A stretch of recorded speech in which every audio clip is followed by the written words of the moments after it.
education team for next year?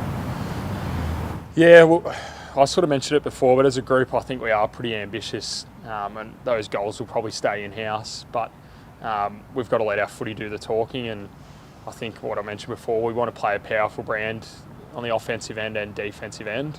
And the growth comes from our consistency, because we know that's wavered the past couple of years. So it's easy to be feeling fresh now, but how can we emulate G'day that? guys, how you going? Welcome back to another video on My Blue Heaven. Hope you are well. Thanks for joining me. This will be, I don't know, somewhat of an informal chat as we head towards the Christmas break, and the boys have been back in training for a couple of weeks now. The 1st to 4 year players, I think, been back for a fortnight. The senior boys returned, although a lot of those trained in the first week with the 1st to 4 year guys. And now we've got the full list of players there, including train-on players as well. So it'd be really interesting to see which one of those train-on players or multiple train-on players really put their hand up to get a spot on the list, whether it's in the SSP period or mid-season draft or whatever that may be. Not here to talk about that. I did share that little bit of footage of Sam Walsh at the start of this video. And first, I want to start off positive. It's great to see him looking good, touch wood. He was looking good, I think, at this time last year as well. So the proof will be in the pudding. And I suppose this video is about that. It's about the health of our list. But it is I love seeing a fit Sam Walsh, and he looks strong. He looks powerful from the vision we see. So we need him. We need him playing well consistently across the whole season. And there's always that concern with that back injury and how that's managed. And it can't just be about him. I know he mentioned in that footage about him knowing his body. That's important, but the club as well. The fitness staff need to be all over this, and that's the biggest question I think for us going into 2024 is the health of our list. Before I get onto that though, we want to play a powerful brand on the offensive end and the defensive end. I mean, what the fuck is that? I mean, when did this... I mean, it's been in for a while, but when did this fucking NBA, NFL, American football and basketball vernacular and jargon creep into our magnificent game? And I love Sam Walsh, and he's not the only one guilty of it. Even our coach last year on numerous occasions mentioned the ground, the turf, the dirt, the grass. He mentioned it as the floor. We need to get to work on the floor. I remember in one interview, he said it about 3 or 4 times. It's not a fucking basketball court. So it's actually a bit of a bugbear of mine. It's quite cringe. And I'm 100% sure when Sam Walsh was growing up in Darwin and Cobden and playing junior football with St. Joseph's or wherever he was, that he didn't learn that jargon in the grassroots. It's all come with this, and I think we sometimes complicate things just a little bit and try and sound a little bit smarter than what we actually are. So the defensive end, the offensive end, I mean, that is like fucking cringe. Anyway, love you anyway, Sam. Love you anyway. You're an absolute gun, and fingers crossed, mate, we need you, because you weren't at your best in 2024. Nowhere near it. You looked a little bit slow. You looked a little bit off. Your disposal was poor. Your running power wasn't there. You were getting caught a lot. But you were still serviceable, but we need you to be more than bloody serviceable. And I think he's always been a mature kid, and I think we're probably going to see a little bit more of our vice captains. Maybe not Charlie, but definitely Sam Walsh and Jacob Wiedering do a lot of this type of speaking to the media because they're so good at it.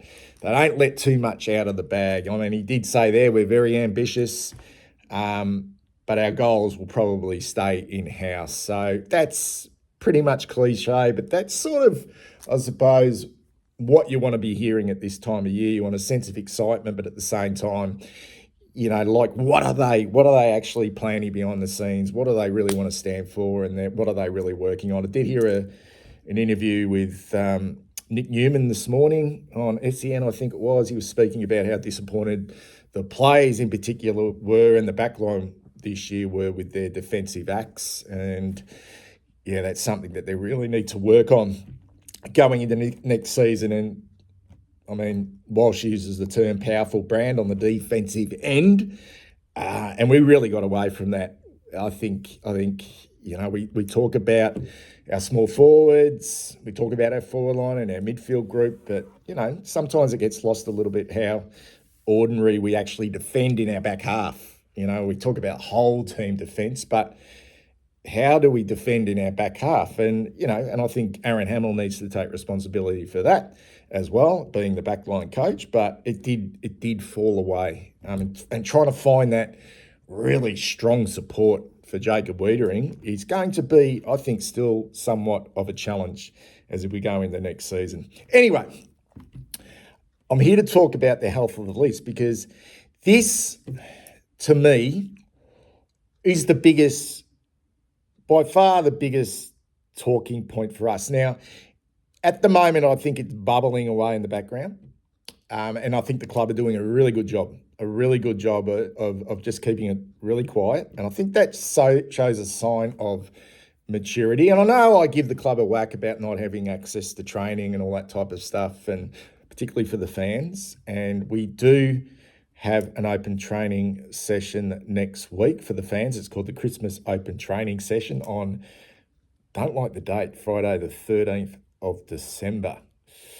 That's quite eerie, having it on Friday the 13th of December. It's a bit of a road trip for me, but I love a road trip. I'll be driving out to La Trobe University in Bundoora. I've been out there a few times. My son actually goes to university out there. He's, I think, 4th or 5th year now. He's doing a master's in archaeology. So I know La Trobe University pretty well. I've also gone out and watched some football there, some Coke Talent League games out at the ground that the club are currently using as their base, as they're fixing up the Oval at Princess Park. And that is going to take place next week from 9:30am to 12pm.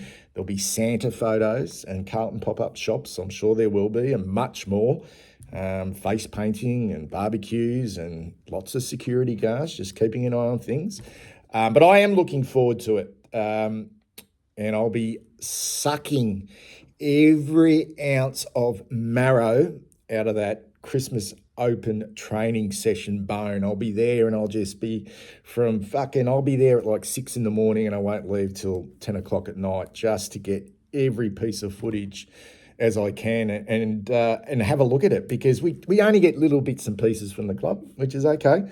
And we've got to decipher from those images that we get in regards to who's out on the track doing all of the work or most of the work, and what guys are just sort of maybe just taking it a little bit easier at the moment in the rehab group, modified training programs, all that type of stuff. So that's where I want to go at the moment.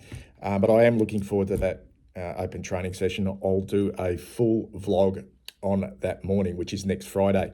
Now, I did mention that bubbling away in the background at the moment, but I think it's always going to be there just because how bad it's been over the last couple of years, particularly this year, and it's the health of the list. And I think, look, the club knew, I think Brian Cook said earlier on in the year that there was a lot of luck involved with it, but the club knew that Andrew Russell's time at our football club had come to an end, because it become a bit of a joke and a debacle, given the amount of injuries, soft tissue injuries, some hard luck stories, but not just I think it to point the finger just all at the strength and conditioning department and all that type of stuff is a little bit unfair, because sometimes it comes down to list management and the fact that guys like David Cunningham and Caleb Marchbank and a few others were on our list for so long with so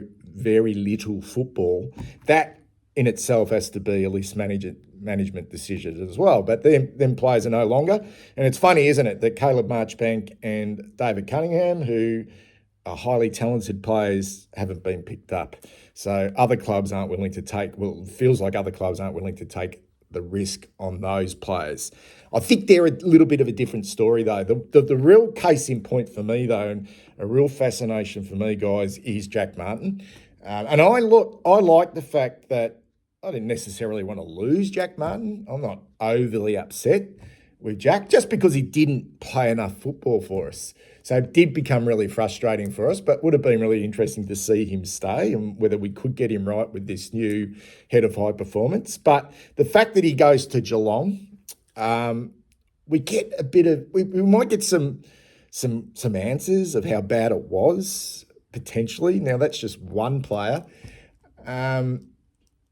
But it's a big player because he just didn't play a lot of football for us. He was always injured, and particularly soft tissue injuries with Jack Martin. And he had made it known. Well, I think he'd made it known publicly that he wasn't overly he didn't feel like he was supported all the time with his injuries, and he had to do his own research and outsourced sort of experts to help him with his long list of injuries. And I find that hard to believe, but it is what it is.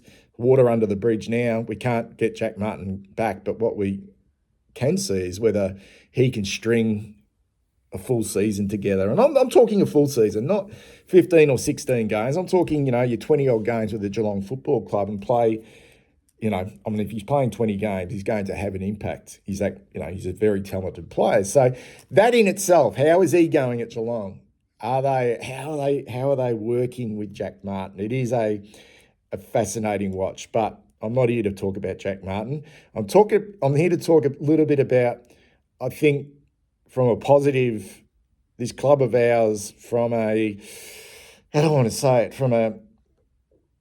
media perspective, I suppose, and how much they want to keep in-house and how much they want to reveal. And I think we're getting better. There's no doubt. I mean, Brian Cook's just been a huge factor, and now Graham Wright coming in. They're just top operators in regards to this type of stuff. But Rob Innes is our new high-performance manager or guru, whatever you want to call it, next year. Now, he was appointed early September, and it was announced to us members on September the 4th that he would take over from Andrew Russell. He comes with a magnificent CV, every bit as good as what Andrew Russell's CV was. And we must remember that when Andrew Russell came to our football club, his CV was outstanding, the work he'd done at the Hawthorn Football Club through that golden period. So I'm not necessarily here to knock Andrew Russell. What I'm here to say is that when Andrew Russell came to our football club, I feel like we were so wet behind the ears and very immature. And this is supposed to be a great club, but we're just so fucking wet behind the ears and not the right people involved. And it just became, when he first arrived, it became all about Andrew Russell. He was interviews, he was always, front and square at training, with vision, and it was almost like, and we do this a lot, not so much now, but look who we've got. We've got Andrew Russell. Look how good we've got. We've got this guy. We've poached him from Hawthorn. We've got this fantastic, look what he's going to be able to do for us. Let's interview him. Let's make him this centerpiece of the whole football club, etc., etc. I like what's happening, and it all went to shit. Too much focus. And once things didn't go right, he was so well known, Andrew Russell, that it became a bit of a circus, a real circus. Not just, I think, a circus with us as fans more than anything. I think he was just on the tip of our tongue. Andrew Russell this, Andrew Russell that, people fighting. There's too much in regards to Andrew Russell. I feel like it's this appointment of Rob Innes has been very well handled, very low key, particularly for something which did cause so much angst and so much, like it was highlighted so much across the media. I've hardly heard a peep from the club about Rob Ennis. And this is a guy who was at Richmond when they won those flags and then went to Sydney, has been able to build really strong and physical and hard-running football teams that can both run really well, but also the physicality of the game and get them up, 5-6 day breaks, whatever that may be. So he comes so highly rated. And I think the club would have to be confident they got the right bloke. That's not what necessarily this is about, but it will be something which is going to be such an intriguing and fascinating watch going into not only the end of this year before the Christmas break, but coming, I think, the patch of the training block once they return after Christmas, right up until the practice games and into the season proper. It will start to ramp up because I think we'll then start to potentially see what guys are ready to go, what guys are still injured, all that type of things. And we will get injuries like every other club. So we don't necessarily need to panic and go, oh, here we go again. The club made a wrong decision. But don't expect to hear, this is my point of view here, I might be wrong, but don't expect to hear much from our head of high performance. I think what Sam Walsh has said sums it up perfectly. Now, I know he was talking about the players, but when he said, but we've got to let our footy do the talking. And I think that sums up every other aspect of the football club as well, including our high performance. Let our high performance do the talking, not them talking, not them being focused on, not them being the centre like Andrew Russell was. I think it's been a nice transition. How long he's been at the football club, I'm not quite sure, because I'm led to believe that he finished off with the Sydney Swans until their campaign was finished. Whether he packed his bag as soon as the grand final was over or he had to debrief, not quite sure. But you would assume he's been out of our football club for a period of time now. And I got no idea. Which players are in the rehab group. And that's probably something I'm looking forward to seeing next Friday at the open training session. I'll give a really, I suppose, thorough rundown of what players away from the main group, and what they're doing from a physical point of view as well. And are there any differences from the training, what we see on Friday compared to what we were doing last year? So even though those perennial players have gone, so we talk about Callum Marchbanks and David Cunningham and Jack Martin, we still have, this is why it's so good, guys, because we still have guys with a long history of injuries, who haven't been able to get on the park. So I'll quickly go through the players who haven't necessarily been really durable. I mean, we'll start with Jack Silvani. Now, he's coming off an ACL. The word is he's back in running, hasn't joined in the whole sort of group as well, but it's been a good 12 months since he did his ACL, I think. Or not quite 12 months. So you would assume he's sort of starting to track back into the main group, I would have thought. Not quite sure if that's the case or not. But fascinating to see how Jack goes coming off an ACL injury. Jesse Motlop started to get a lot of injuries. Coming into his third or fourth year now. Frustrating. And the type of body as well, the body shape of Jesse Motlop and what you want him to be for you, a pressure and power forward.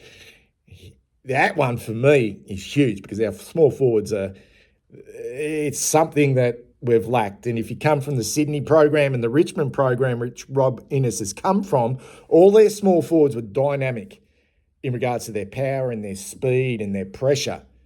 So this is what he'll be working with. Adam Chera, I mean, wow. What a case study for us. Hamstring after hamstring after hamstring. Zach Williams, inconsistent in regards to getting on the park ever since he arrived at the football club. Great case study for Rob Ennis. Even Fogarty, been inconsistent in getting on the park. Mitch McGovern, another one. getting a little bit later in his career. I know he was on a really, really different type of training program over the last couple of years of Andrew Russell. Did it work? Not quite sure, but he's another one that just is continually copping his soft tissue injuries. TDK, one of our most important players, misses a bit of football. We've got Blake Acres, had those shoulder injuries. Is he coming back from shoulder surgery? He is a machine in regards to the way he works. Not overly concerned with him. Orazio Fantasia. There you go. Disappointing season in his first year at the football club. He is contracted for 2 years. Can Robinus build Orazio Fantasia's body back to where it maybe was when he first started at the Essendon Football Club and get him to make, I mean, if he's going to be on our list, get his body back to being able to have more of an impact with his speed. Doc, getting on in years, pretty much looks after himself. He's just incredible with the way he goes about it. Who else have we got here? Corey Durden, a lot of shoulder injuries. They're more contact injuries, so it's a little bit unlucky. And I think that's about it, guys, in regards to players. Oh, and Charlie, obviously, with his ankle reconstruction. Is he back into full work? I don't think he is. So that's where I'm going to leave this video, guys. It's been a relatively long one. But I think sometimes I could go hard on the club. And at the end of the day, they've made this decision because they had to make it. They had to make it.